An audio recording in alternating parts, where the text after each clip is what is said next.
Step 1. First, pause and resist the urge to react immediately. Take a moment to carefully reread the message.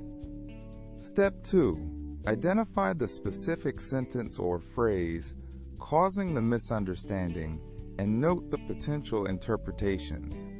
Step 3. Assume positive intent.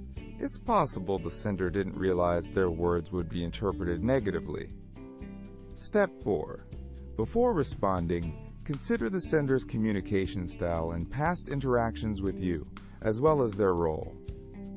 Step 5. Craft a clarifying question, avoiding accusatory language.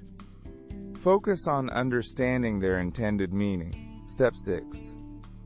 Use phrases like, "I want to make sure I understand," or "Could you clarify what you meant by," to start your inquiry. Step 7. Clearly state your initial interpretation of their message, demonstrating that you're attempting to understand. Step 8.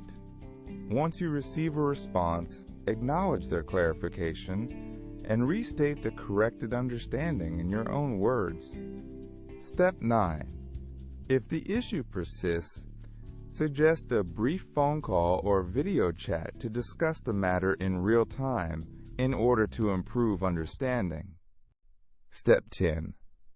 Finally, learn from the experience. Consider how you might word future messages to prevent similar misunderstandings.